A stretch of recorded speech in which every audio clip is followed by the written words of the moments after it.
Sloane Avery sat at my breakfast island as if the deed had her signature on it. My robe, navy silk from a boutique in Charleston, hung off one shoulder. She cradled a stoneware cup I bought on a road trip through North Carolina and stirred with the tiny spoon my grandmother kept for special occasions. When I stepped in from the garage, suitcase wheels rattling across the threshold, she didn't even flinch. "Morning, Nora," she said, glancing up like we were neighbors borrowing sugar. "Evan said you'd be back today." Evan arrived a beat later, tying his slate blue tie with the same care he used on his quarterly briefings. He chose the voice he saves for clients who need to hear bad news dressed as strategy. "We need to discuss changes," he announced. "Sloane and I are moving forward together. You can stay and be reasonable about it, or you can pack what's yours and go." I set my suitcase upright and clicked the handle down. The robe she wore was my anniversary gift to myself. The cup was one I'd bought with cash from a business he never bothered asking about. The spoon carried a story he never learned. Sloane lifted the mug again, my lipstick shade ghosting the rim from a previous morning, and gave me a sympathetic, faux gentle nod.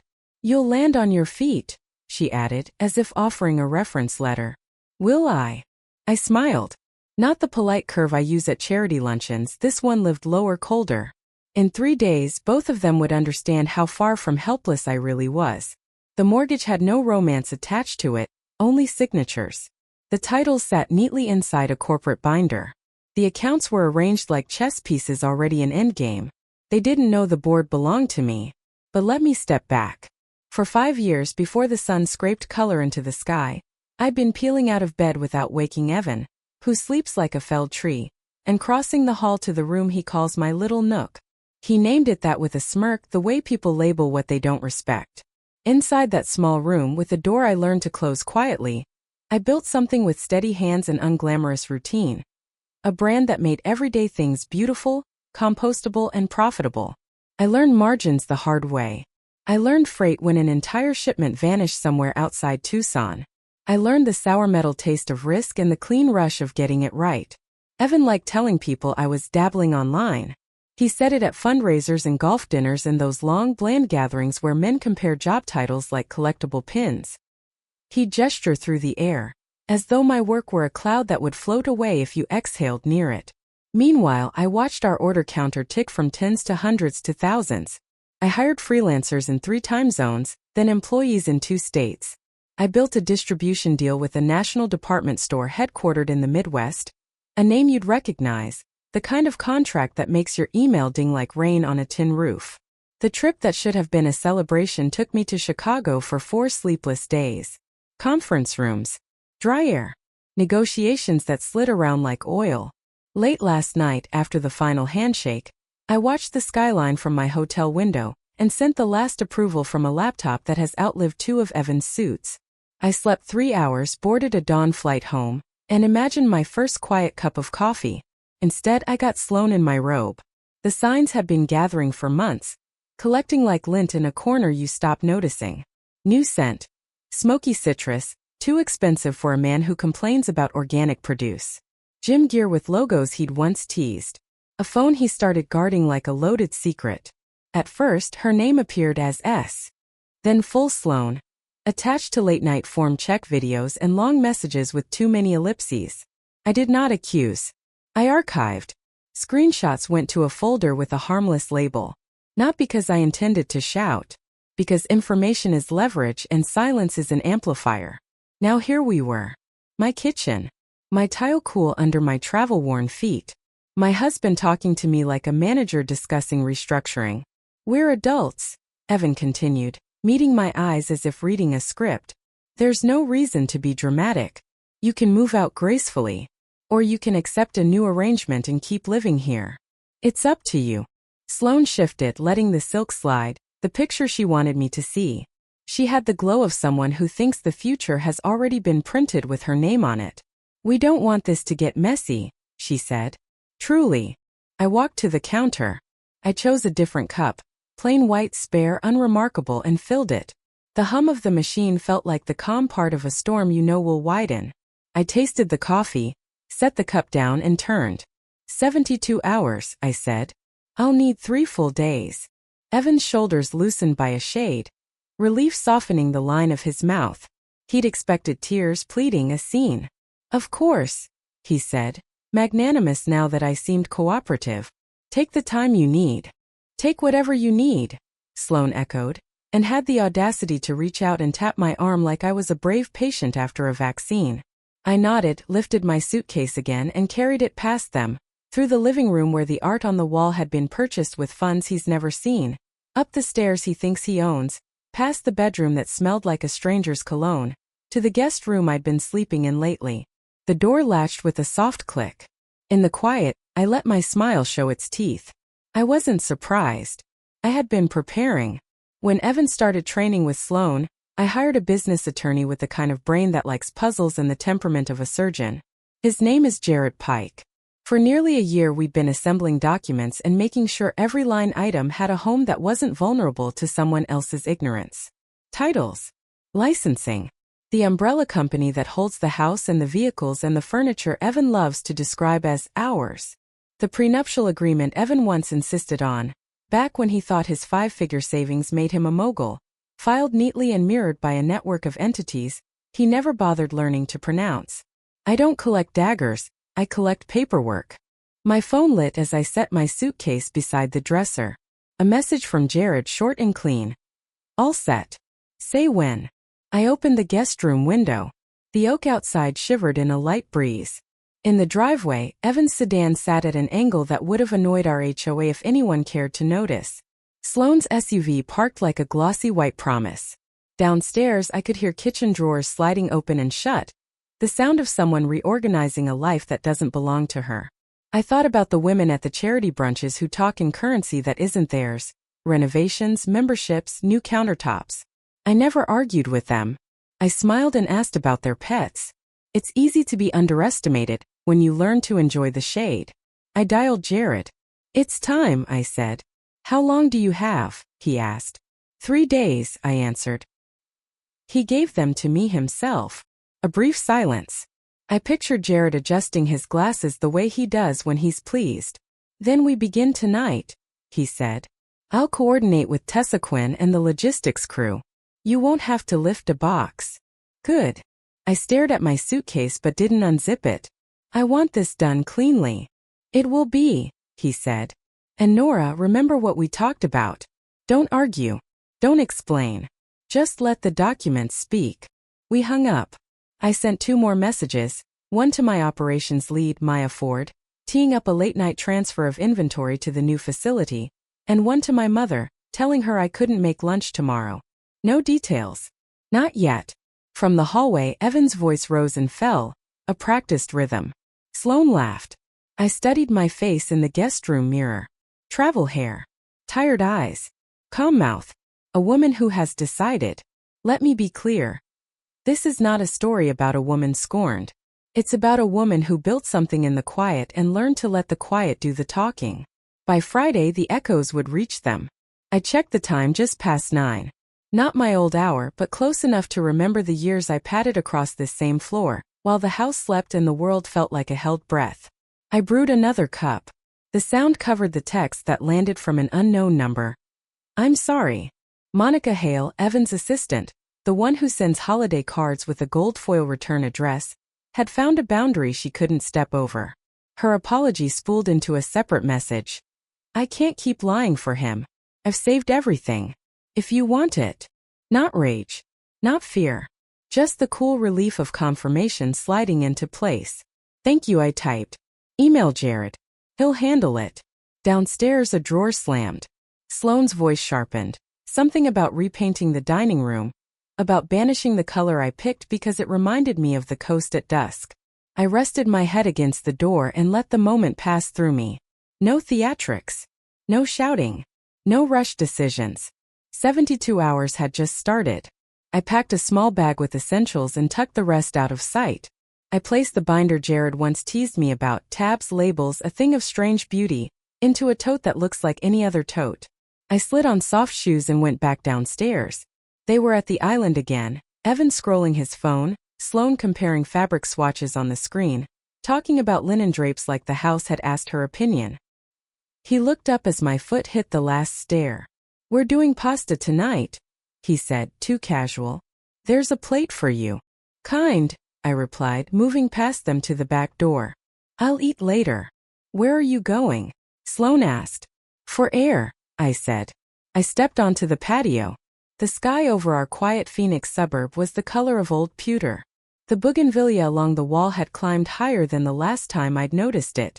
Beyond the fence, a neighbor's wind chime ticked like a soft metronome. My phone buzzed again, Jared confirming the team, Tessa confirming arrival windows, Maya sending a thumbs up and a line of rocket emojis she knows makes me smile. Inside, shadows shifted across room edges I once called ours. Now I called them assets. Not in a cold way. In a careful way. The way you call a thing what it is so no one can rename it for you. I finished my coffee and went back in. 3 days, I repeated, setting my empty cup in the sink. Don't touch my office. Don't touch the garage. Don't move anything you didn't bring. Evan bristled. You don't get to give orders. I just did. My voice didn't rise. Didn't need to. He looked at Sloane for support. She reached for his hand, and for the first time all morning I saw it, the flicker of uncertainty behind her bright, certain smile. I climbed the stairs again. In the hall, framed photos tracked a life with edges I recognized but didn't miss. At the guest room doorway I paused and listened. Water running. Drawers. The small domestic noises that used to make me feel safe. Then I closed the door, set my alarm for a time I hadn't used in months, and sat on the rug with my back to the bed. I thought of the first morning I sold out of something I designed. How I stood in this very house and let the joy run through my limbs like heat. I thought of the first time Evan dismissed it with a chuckle and a pat on my hip. I thought of the moment I decided never to argue, only to document. You shouldn't have to protect your life from the person who promised to protect it with you. But if you do, learn to do it well. By midnight, the house would be sleeping. By dawn, the rooms would start to change shape. I could almost see it. The open space in the garage where equipment used to hum. The quiet in my office where the printer once clicked. The blank countertop where samples used to wait for light. I turned off the lamp. In the dark, my phone face lit up one last time with Jared's message. Clock starts now. I slept with my hand on the tote that held the binder, my breath steady, the outline of the next 3 days drawing itself sharp and clean. Morning bled into pale gold across the blinds before I opened my eyes. The air felt too clean, like the pause before thunder. My alarm hadn't even buzzed yet, but my body remembered the rhythm. Early, quiet, controlled. I showered, dressed, and brewed another cup from the backup machine I kept in my office. Downstairs, I could already hear Sloane's laughter echoing in my kitchen, as if she'd been rehearsing for this role her whole life. I took my coffee to the desk, opened the blinds, and dialed my mother. "Morning, sweetheart," she answered, her voice soft and certain, like nothing could surprise her anymore. "Mom, can we move our lunch to Friday? You never cancel on me," she said. "Everything all right?" "Everything's fine. Just shifting priorities." She hummed, the kind of sound that meant she didn't believe me but would let it go for now. "Friday then. I'll bring the lemon cake you like." "Perfect," I said. My throat tightened, but I didn't let it break the surface. After we hung up, I called Jared. "Status?" I asked. "Extraction begins tonight," he said. "Tessa's team will arrive at 11:30. No uniforms, no trucks with names. They'll use the side gate. By dawn, every asset you care about will be somewhere else. Inventory and documents first," I said. "Then the prototypes. Everything tied to the brand moves out before morning." "Understood." I closed my eyes, letting the plan solidify in my head. A map of calm destruction, executed by people who didn't need to ask why. When I came downstairs, Sloane was rearranging the pantry. My pantry. Her hair was pulled into a high, effortless knot, the kind that said I belong here. "Oh," she said brightly when she noticed me. "I hope you don't mind. I'm just organizing a few things. Evan says it's been chaos in here." The glass jar in her hand slipped an inch when she met my eyes. "He's at the office," she added quickly. "Of course he is," I said. "He likes to pretend the world waits for him to arrive." Her laugh came too light, too practiced. "He's always been ambitious. It's one of the things I love most about him." The words landed like shards on tile. I didn't flinch. "Ambition is beautiful," I said. until it confuses possession with achievement. She frowned, not understanding, and went back to her rearranging. I watched her slide my spices into neat, alphabetized rows, the same way she tried to line up a life that wasn't hers. By noon I'd packed my office, not my laptop or pens but the heart of everything. The original sketches, the first signed supplier contracts, the company registration documents that predated Evan by 6 months. I filled 3 archival boxes with what he thought was my craft stuff. When I lifted the last one, my phone buzzed. A message from Monica, his assistant, the same one who'd texted her apology last night. Monica. He's been using company resources for months. I kept the receipts. Forwarding to your lawyer now. I can't do this anymore. I replied with 2 words. Thank you. Outside, the sun had turned harsh. The Arizona heat pressed through the windows, coating the glass in shimmer. I watched Sloane's white SUV sparkle like something temporary. The kind of car people lease to look richer than they are. By 3, my mother's silver sedan pulled into the driveway. I froze for a moment, panic kicking up like dust. She wasn't supposed to come today. Sloane answered the door before I reached the stairs. Oh, Mom said, blinking. You must be. I'm Sloane, she said, smiling with that sickly brightness reserved for reality TV contestants. Evan's partner. Mom tilted her head. Partner in what? The relationship, Sloane said, her voice dropping to something smugly gentle. Nora's moving out. We're starting fresh. The silence that followed could have split marble. My mother's hand tightened around the Tupperware of lemon cake. I see, she said. Then calmly. Is Nora home?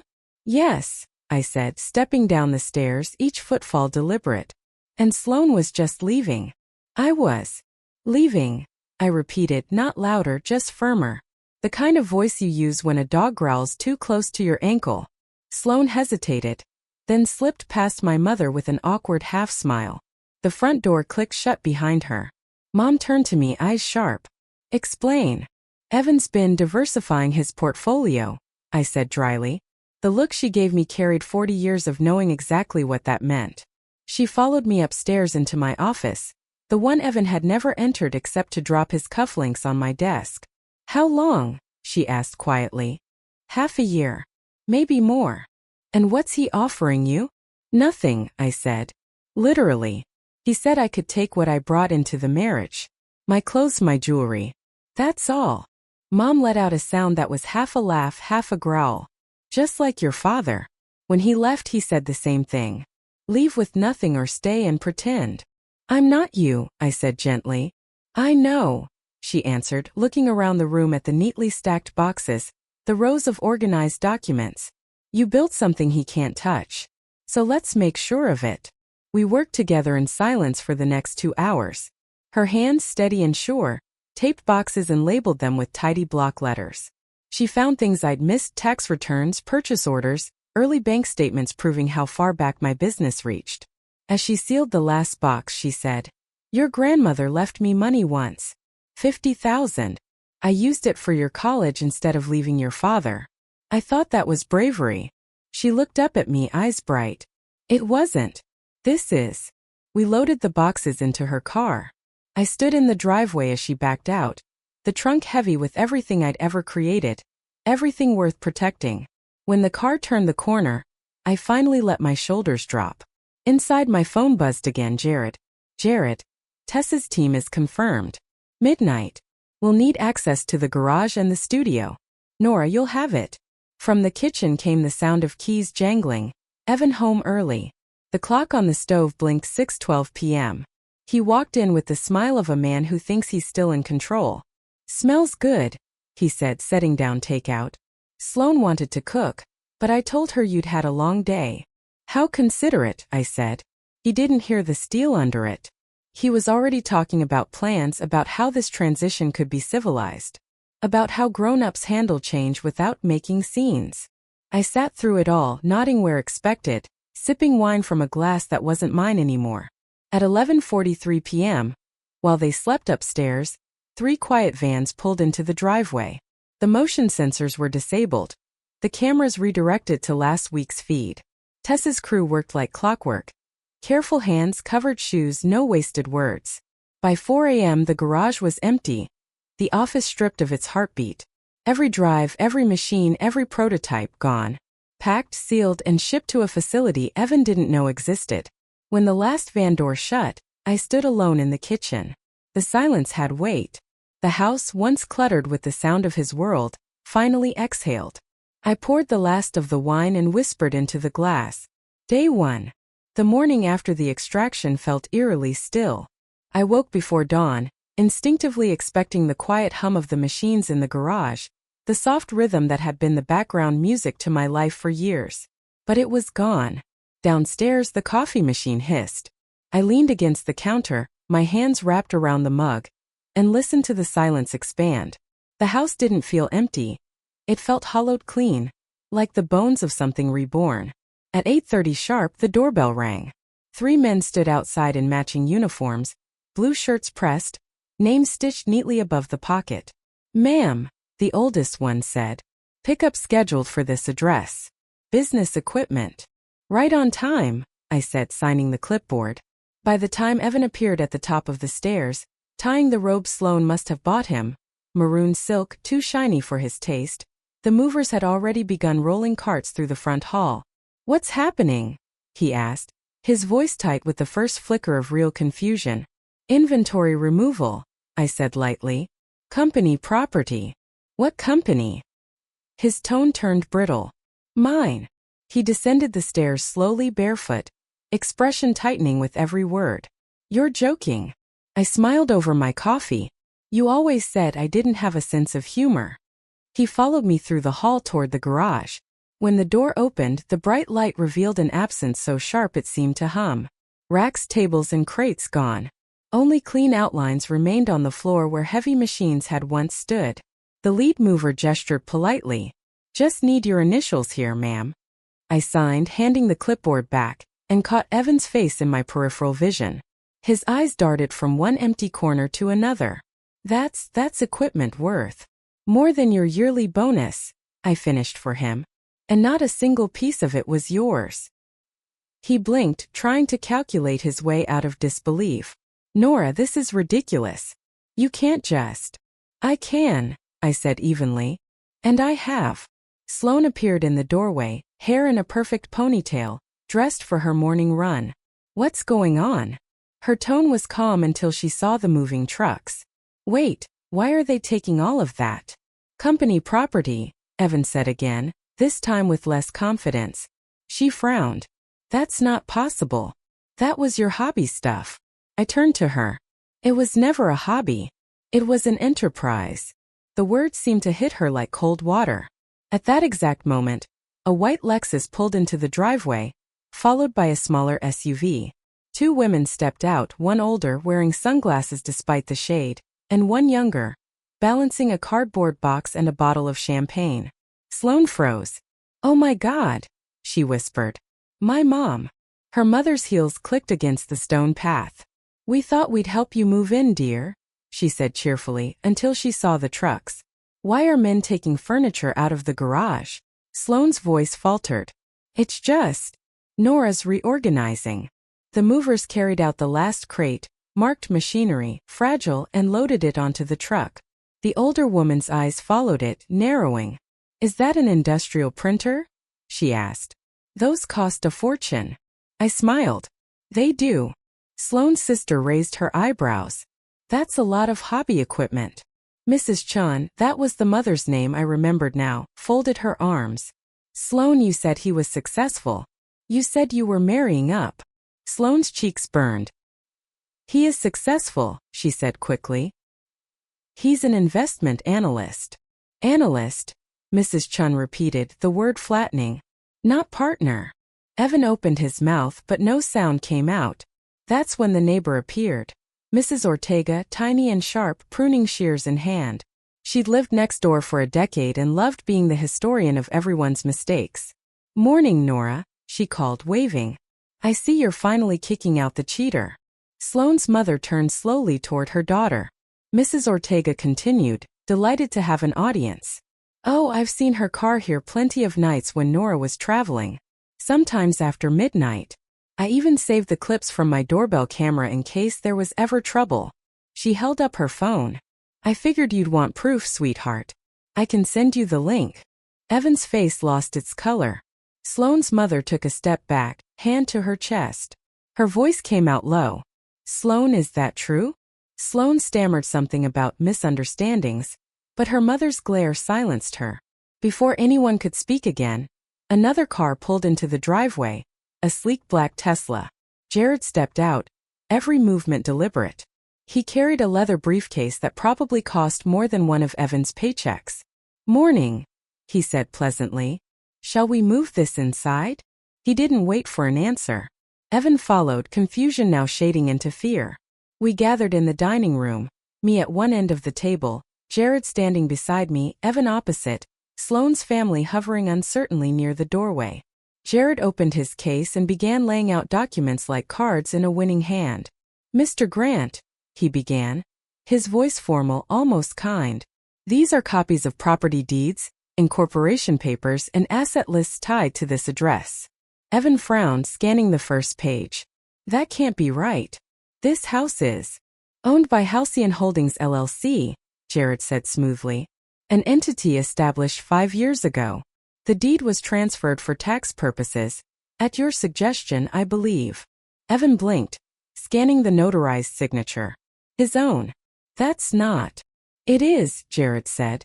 You signed 17 documents that day. Your assistant notarized them all. Monica's name appeared at the bottom of the page. Evan's hands trembled.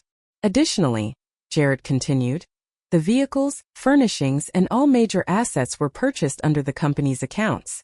The same accounts that own this property. So, by legal definition, this is all corporate property, not marital. Sloane's mother sank into a chair. My God, she whispered. It's all hers. Sloane's voice cracked. You said she just had a blog. Jared almost smiled. That blog holds a valuation of approximately $10 million, Ms. Avery. Independent assessment by Winslow Partners, confirmed last quarter. Evan stared at the page as if the numbers might rearrange themselves into mercy. You, he started. You hid this from me. No, I said softly. You just never asked. He looked from me to the papers to Sloane, whose expression had curdled into something small and panicked. Jared gathered the final document and slid it across the table. This, he said, is the prenuptial agreement you insisted upon. Clause 7. Any business formed with separate funds remains separate property. That includes all subsidiaries and expansions. Sloane's mother leaned forward. So he owns nothing? Correct, Jared said. Technically, he's an employee of a household maintained by corporate assets. And as of tomorrow, he will be required to vacate said property. The room went so quiet that even the hum of the refrigerator sounded like thunder. Sloane's sister exhaled a small laugh. Well, Mandy, she said, using her nickname like a knife. You really picked a winner. Sloane turned on Evan. You told me this was your house. You told me she was living off you. He didn't answer. He couldn't. Outside, one of the trucks started its engine. The sound vibrated through the glass. Jared packed his papers with calm precision. You have 24 hours, he said. Corporate property must be cleared by then. When the door closed behind him, I watched the air leave the room like steam. Sloane's mother stood, her jaw set. We're leaving, she told her daughter. But Mom. Now. They left without another word. Their footsteps sharp and final. Evan sank into a chair, elbows on the table, staring at nothing. You could have told me, he said finally, voice dull. We could have. No, I interrupted. You could have asked. You were too busy performing importance to see where it actually lived. He looked up at me, defeated. What happens now? Tomorrow morning, I said. You'll pack your things. And then you'll leave. When I turned away, I saw my reflection in the window, calm, precise, unshaken. The storm wasn't coming. It was already here, and I was standing at its center. The next morning broke gray. The kind of light that turns everything into truth. Rain pressed against the windows, soft but relentless, like the world whispering enough. I sat at the kitchen island with my laptop open, my robe tied neatly, steam rising from a fresh cup of coffee. The same seat where Sloane had once perched in my silk, sipping arrogance. The same seat Evan now avoided like it might burn him. Upstairs I heard drawers opening and closing, the dull rhythm of packing, the sound of endings disguised as chores. At 7:32 a.m., Evan came down in a suit, not his best one, the second best. His best was still at the dry cleaners, and somehow, that small imperfection made the scene almost poetic. He saw the paper taped beside the coffee machine and stopped. "Notice to vacate corporate property," he read aloud, the words catching halfway through. "Occupants must remove personal belongings within 24 hours. His hand trembled as he pulled it free. "You're serious?"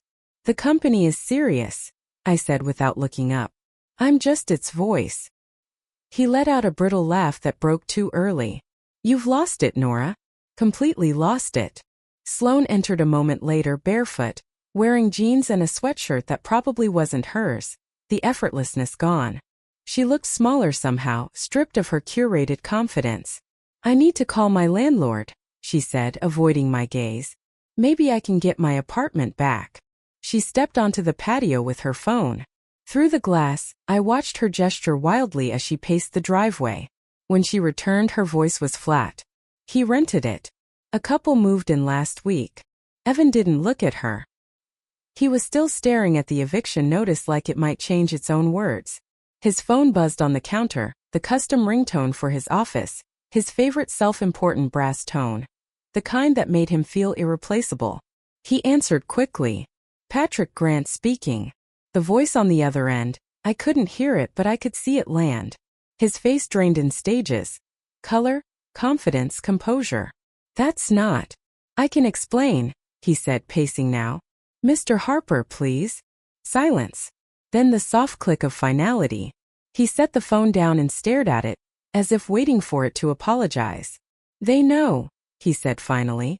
"Someone sent everything, the emails with Sloane, the fake meetings, the billing discrepancies." "Your assistant," I said simply.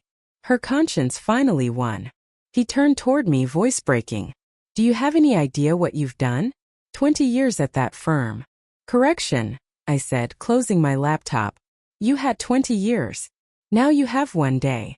For the next hour, the house filled with the muffled chaos of packing. Suitcases zipped, hangers scraped, drawers slammed. No arguments.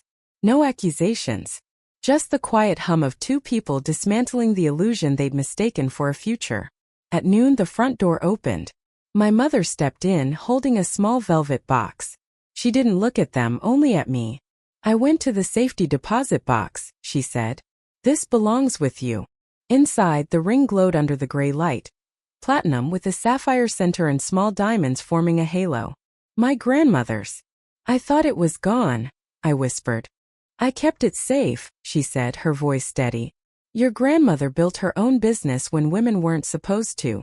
Employed 12 seamstresses during the Depression. Never put her husband's name on a single ledger." She slipped the ring onto my right hand. "She'd be proud you didn't repeat history." Evan watched silent. Sloane stared at the floor. My mother poured herself a cup of tea, from the china Evan always called too fussy, and sat at the island beside me. "I see they're leaving," she said, stirring calmly. "They are," I said. Evan's voice cracked. "This is cruel, Nora." "Cruel?" I repeated softly. "No. Precise." He packed the last suitcase. Sloane clutched a single duffel bag, her hair pulled back too tightly, like control could be mimed. At the door I stopped them. "Dinner tonight," I said. Evan blinked. "Why?" "Closure," I said simply. 7 o'clock. They exchanged a look, confusion, maybe fear, but nodded. Then they were gone. The silence that followed felt like the first true breath the house had taken in months. They came back at exactly 7. I had set the dining table, not with the fine china, but with disposable trays from the freezer aisle. 2 aluminum pans sat steaming in the center. 1 lasagna, 1 overbaked mac and cheese. Plastic forks. Paper napkins from a takeout bag. No candles, just the dull glow of the overhead light. "This matches the effort you brought here," I said as they sat down. "Temporary. Flavorless. Easy to throw away." Neither of them spoke. The storm outside had deepened, thunder muttering like an old grievance. The light flickered against their faces, making them look older, smaller, less certain of what story they belonged to. I loved you, Evan said finally. You know that, right? You loved the reflection, I said. When I stopped standing in the light you wanted, you lost interest. Sloane's eyes glistened. You won, she whispered. No, I said. I survived. There's a difference. When they left, the foil trays were still on the table, the cups empty. The front door closed softly, without a slam, without ceremony. The house, my house, exhaled again. I poured another glass of wine, leaned against the counter, and watched the reflection of the lightning in the glass. 48 hours. That's all it had taken to end their fantasy and reclaim my life. By the time the thunder faded, I wasn't thinking about revenge anymore. Only peace. And maybe for the first time in years what came next. By Friday morning the storm had passed. The air was washed clean, the kind of bright stillness that only follows destruction. I stood at my kitchen window, the same one where I'd once watched Sloane hold up paint swatches against my walls, and sipped coffee that finally tasted like peace. At exactly 8 the doorbell rang. Rafa's crew, Jared's contact, stood outside with industrial vacuums and a clipboard. They moved through the house with quiet efficiency, clearing the last traces of Evan's world from mine. By the time they were done, the place didn't feel haunted anymore. It felt new. My phone buzzed with a message from Jared. Documents delivered to Caleb Hart's residence an hour ago. He should be reading them now. Caleb, Evan's older brother. The one who'd always seen through his performances but never intervened. A half hour later my phone rang. Caleb's voice came through the line, slow, deliberate, almost stunned. He's sitting here staring at page 32, he said. Ah, I said, smiling faintly. The division of assets. His lawyer told him to take the deal. Said you were being generous. No alimony, no support, nothing but his own savings and what's left of his 401k. I don't want his money, I said. I just want him gone. Caleb sighed. He threw a glass at the wall after his attorney left. That sounds like him. He's broken, Nora, Caleb said quietly, completely hollowed out. Keep saying this is your fault, that you orchestrated everything. I looked around the sunlit kitchen, the clean counters, the open space that finally breathed on its own. I didn't orchestrate anything, I said. I just stopped cleaning up his messes. That afternoon, the news reached me from an unexpected source, Mrs. Ortega, of course. She called just before 6, her voice gleeful in that way only a retired woman with good gossip can manage. 2 men in suits just showed up at Caleb's house, she said. Took your ex-husband away in a black car. The kind that doesn't come with seat belts you can control. My pulse stayed steady. Thank you, Mrs. Ortega. Always happy to report justice, dear, she said and hung up. A few minutes later, Jared confirmed it formally. FBI, he said. Your forensic accountants found more than we expected. Wire fraud. Small transfers from client accounts, consistent, deliberate, traceable. $57,400 over 19 months. His firm had to report it once they reviewed the data. So it's official, I said. He nodded. They'll press charges. Likely 21 months in minimum security. Not violent, just careless greed. Careless greed, I repeated softly. That sounds like him. Across town, Sloane's downfall came faster and louder. Monica, my new operations manager, once Evan's miserable assistant, texted me updates in real time. Monica. She showed up at the Pilates studio this morning. Closed-door meeting with management. Monica, 10 minutes later she's out. They fired her. Said they had to protect the studio's reputation. Monica, 15 minutes later she posted a tearful video from her car. It's bad. I opened Instagram out of morbid curiosity. There she was. Eyes swollen, mascara streaked, voice trembling. People are so cruel, she said to the camera. They judge without knowing the truth. I made a mistake, but I'm human. The comments section was a digital firestorm. Homewreckers don't get sympathy. You destroyed someone's marriage and want pity? You played yourself, sweetheart.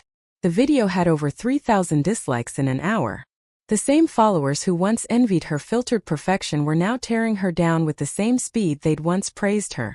Monica texted again. Monica. Her follower count dropped from 20K to 10K in a day. Brands are pulling her partnerships. It's everywhere. For a moment I felt, not satisfaction exactly, something quieter. A strange blend of pity and inevitability. When you build your life on illusion, it collapses the moment reality walks in. That weekend, I drove across town to a building I'd once visited as a client. A dance studio Sloane had used for her exclusive women's wellness classes. The owner, a silver-haired woman named Grace, met me at the door. "I'm retiring," she said, smiling faintly. "Moving to Florida. The property's for sale if you're interested." I walked through the space, sunlight bouncing off mirrored walls, and felt something shift inside me. "How much?" I asked. 3.6, Grace said. "Includes the studio, 6 offices upstairs, and a small warehouse in the back." "I'll take it," I said. 30-day close. Cash. She blinked. "You don't want to negotiate?" "No. But I have conditions. The tenants upstairs keep their leases for 2 years. No rent hikes. And this studio space becomes a co-working center for women starting over." Grace's smile widened, soft and knowing. "I like that," she said. "What will you call it?" "The Ellis Center," I said after a pause. "After my grandmother." The purchase went through in 20 days. The renovations began immediately. Walls repainted, mirrors replaced, new equipment installed. By June 15th, the date that would have been our 9th anniversary, I stood in front of the building beneath a new sign. The Ellis Center for Women in Business. Inside, women gathered at long tables, sketching designs, building prototypes, trading advice over coffee. Every sound in that space was creation. Real creation. As I cut the ribbon, cameras flashed, local news anchors smiled, and my mother stood at the front, clapping harder than anyone. Later that evening, Jared raised a glass of champagne. "To clean endings," he said. "To better beginnings," I corrected. A month later, a cream envelope arrived in the mail. The return address was printed in stark black. Federal Correctional Institution, Phoenix Division. The handwriting stopped me cold. "Evans." I opened it. "Nora, they give us too much time here, time to think, to regret, to rewrite things in our heads. I understand now. You weren't the enemy. You were the architect. I was too busy being impressive to notice you were the one actually building something real. I'm sorry. I don't expect forgiveness. Just recognition that I finally see it." It was 2 pages long, part confession, part apology, part ghost story. I folded it neatly and placed it in a drawer with the marriage certificate, the prenuptial agreement, and one photo from the early days when we'd still believed in each other. Not as a keepsake, but as evidence of a life that taught me everything I needed to know about rebuilding. By autumn, the Ellis Center was thriving, profitable, independent, alive. And for the first time in years, I didn't wake with the weight of proving myself to anyone. Freedom wasn't loud. It didn't come with applause. It sounded like morning coffee and the quiet hum of my own choosing. For months later, the air carried that soft, golden calm that only autumn can manage. Sunlight slanting through the high windows of the Ellis Center, coffee and ambition in the air. Every desk was occupied. The rhythm of keyboards and quiet laughter filled the space like a low, contented hum. I stood by the glass wall overlooking the co-working floor, watching a group of women practice their pitches for an investor panel. They were nervous, determined, alive. Each one had a story that began with someone underestimating her. Each one reminded me of myself, the woman who built quietly until her silence roared. My phone buzzed on the desk. Security at the front desk. "Ms. Lane," the guard said, his tone uncertain. "There's a woman here asking to see you. Says her name is Sloane Avery." For a moment, everything inside me stilled. "Tell her I'll be down in 5, I said.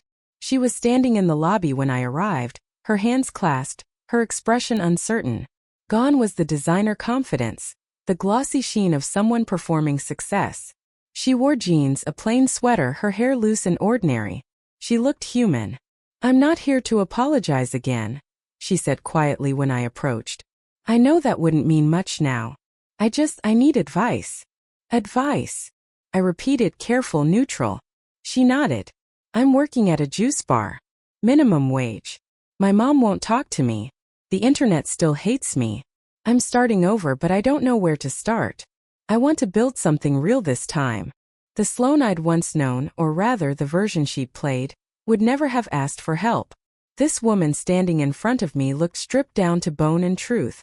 Not from you, she added quickly. I know that bridge is burned. I just thought maybe you'd point me toward something. Somewhere to begin.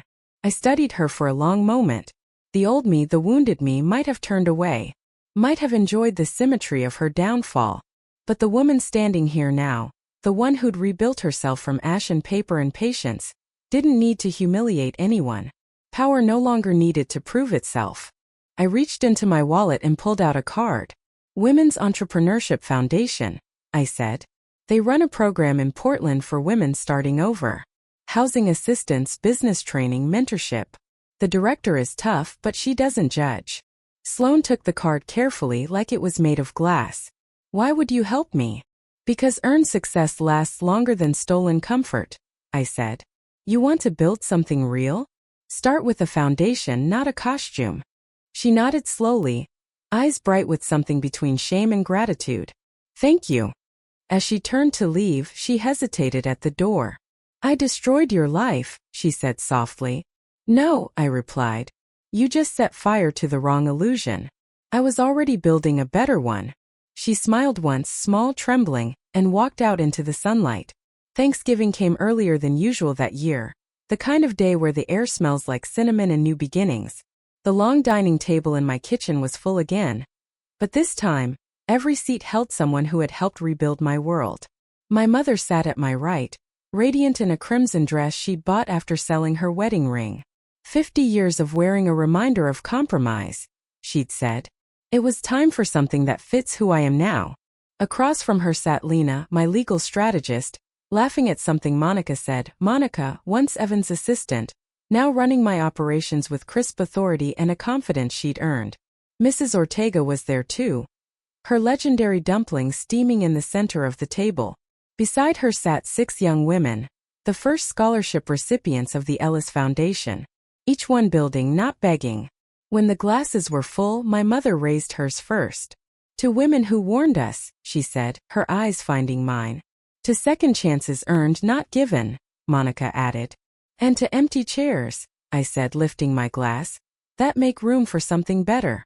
The champagne sparkled under the warm light. This wasn't revenge. It was restoration. Later that night, when the guests had gone and the candles burned low, I sat alone at the kitchen island, the same spot where the first betrayal began, now reclaimed completely. The house was quiet, but not the old lonely kind of quiet. This was the silence of peace, full, expansive, alive. I opened my laptop, not to hide in my work but to celebrate it. New orders from Japan. A proposal from a European distributor. An invitation from Stanford to speak at their Women in Business Forum. Each message was a small note in a larger symphony, not of revenge but of reclamation. Outside, the garden glowed under the soft wash of moonlight. The flowers I planted months ago had grown wild and unapologetic, filling every inch of space they could find. I slipped the sapphire ring from my right hand and turned it in my fingers, letting it catch the light. It had survived decades, wars, heartbreak, and now me. My phone buzzed again. A message from Jared. Quarterly numbers are in. The Ellis Center valuation just passed $14 million. You did it, Nora. I smiled, setting the ring back on my finger. I was never trying to win, I whispered. I was just trying to stop losing. The first light of dawn crept over the horizon, turning the glass walls gold. I poured a fresh cup of coffee, the aroma filling the room. The same ritual that had once masked exhaustion now marking triumph. No more shadows. No more smallness. Just me, my work, and the quiet certainty that everything I'd built was finally irrevocably mine. And somewhere in the distance a new day began.